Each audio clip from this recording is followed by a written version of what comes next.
Good evening, students. Let me discuss some of the important points related with note making. How to write notes. Step 1. Read the passage carefully. Try to get the theme and subject of the passage. You may ask yourself, and here I quote, what is this passage all about? This will provide you the gist.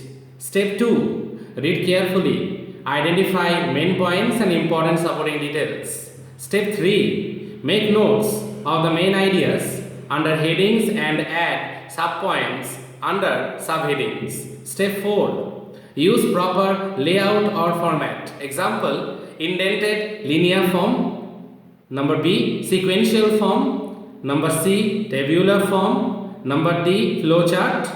Number E, pie chart, graphs or diagrams, etc. Step 5. Use recognizable abbreviations wherever possible. Now, after discussing that, let me discuss linear note making. It is the simplest form of note making and is used by most of the people. It is one of the most common form of note making. Notes presented here is in a very structured manner, that is one line after the other. Here a person writes a note in the form heading, subheading and points. It also includes keywords, indentation and abbreviation.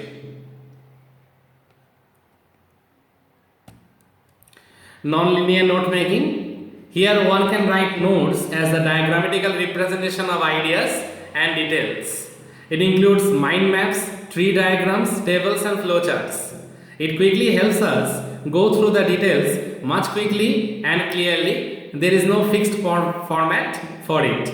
In our CBSE curriculum, dear students, you have linear note making only. But for your knowledge, non-linear note making also, I have said something regarding that.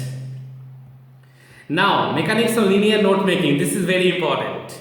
In linear note making, you write notes in a downward direction. This order is the same as the one in which a person receives information. One can write notes in the form of headings and subheadings using numbers. We can also use letters, Roman numericals or pointers. Let us discuss the various ways in which one must write notes in the linear format.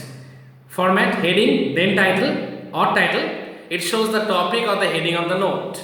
The heading should be very clear and brief in order to have a clear idea of the notes made. It gives the main idea of the passage. Subheadings. As the name suggests, a subheading is a division of the main topic.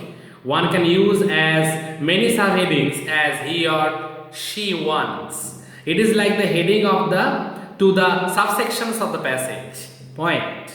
Below subheading there are some points which are part of the main topics.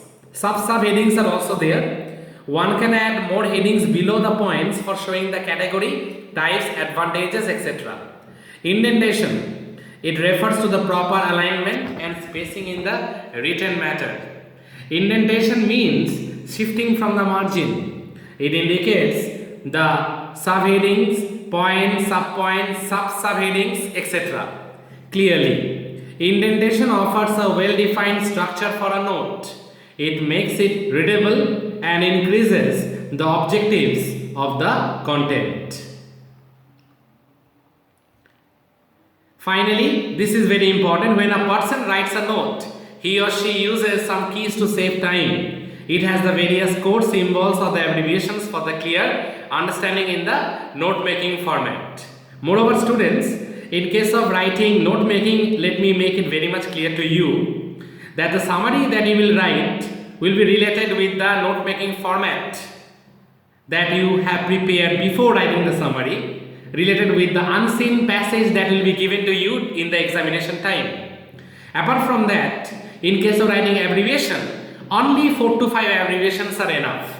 And after writing the abbreviations, kindly make a box or draw a box.